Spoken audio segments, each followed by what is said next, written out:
Hi, I'm Tim. Welcome to Watchbox, and thanks for logging on. If you love this watch, email me, tmosso at thewatchbox.com, your purchase and pricing question line for your questions about buying this or any watch you see here on our reviews channel or our website. Email me at tmosso at thewatchbox.com. It's in the description below.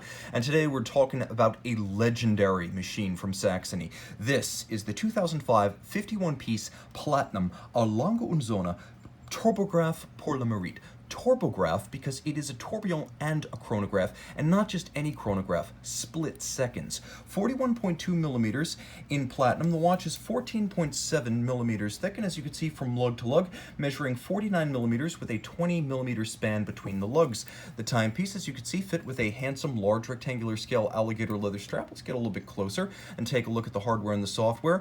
The large scales bound with a contrasting stitch, folded edge, and as you can see on the underside, this is a custom Parisian Jean Rousseau strap. So unlike the conventional Lange strap, which is calfskin on the bottom, this one is double gator, more durable and more expensive for it. This 51-piece limited edition is kept secure on your wrist by a rare fitment for a Lange watch, a full deployant clasp of matching platinum, so this one cannot slip the surly bonds of your wrist when donning or removing at bedside. The case is simple and traditionally Lange. It may as well be a datograph, although a bit thicker, as you can see, handsomely executed with a combination of polish and satin, and as ever, the sharply broken out Lange lug profiles that are separate from the case band. I love the contrast between the satin and the polish, and note that the top, as well as the flanks of the pusher adjuster for the rattrapant, that is in high polish, whereas the outer face is in satin, and you will see the same attention to detail lavished on the crown side chronograph pushers. Now the timepiece has a lovely domed platinum bezel, and it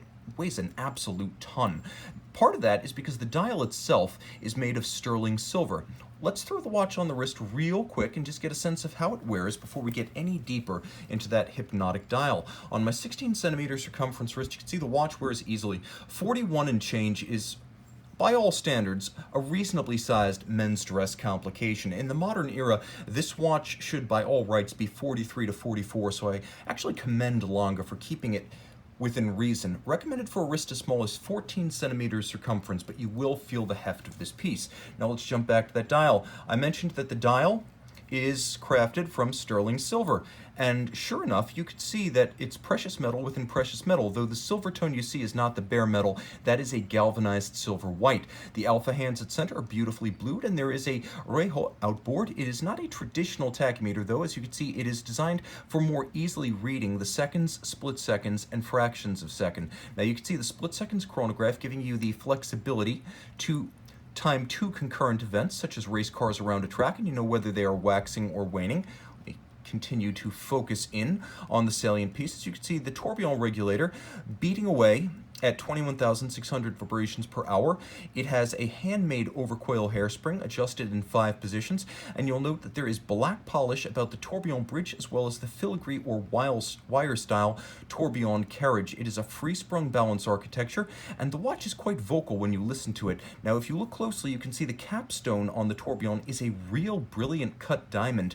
Over at 3 o'clock you have the power reserve indicator tracing the 36-hour reserve de marche of the watch, and as it's a relatively short power reserve, you're going to want to wind it at the same time every day. Of course, the watch will operate as a conventional chronograph if you wish. Turn it all over, and we have a monster movement. How monstrous is a monster movement? Well, consider this. This caliber has 1,101 parts. Yes, 1,101 parts. This is the caliber L903, and it features twin column wheels. You can see them in operation as I actuate both the conventional and split seconds bridges. It also features a decoupler, so when the split seconds hand is stationary, it doesn't cause dragging and slowing and loss of amplitude. That's an expensive and difficult feat. It's a difficult mechanism to integrate, but the best of the Lange and Patek chronographs do it. Note on the bottom of the tourbillon, you have another brilliant cut gem, freehand engraving about that bridge supporting the structure, black polish across all screw heads and many components of the movement. You can see mirrored anglage on the edge of every bridge, bridge, as well as all the levers of the chronograph, the yoke and the recentering hammers, both black polished and blued screws, and that lovely golden hued nickel copper zinc German silver alloy used for the bridges and plates. Of course, 30 meters water resistant, it's not an aquatic complication, and it pivots away on 43 jewels while being adjusted in the high horology standard of 5 positions. This is a timepiece built in only 51 pieces, so exclusivity is assured. What you cannot see, however, is the fusee and chain, the constant force device that works like essentially a bicycle. And if you look very carefully, you can see the chain winding from the barrel to the fusee as I wind the watch. Because it works like a bicycle gear system, as the torque of the mainspring barrel dies down, the mechanical advantage is increased via a chain wrapped around the fusee, 636 parts in the chain. It can suspend 2 kilograms despite being only 1/4 of a millimeter wide. This is an ancient constant force device dating back to Renaissance era pocket watches. Email tmosso@thewatchbox.com to own the ultimate Lange Sohne chronograph.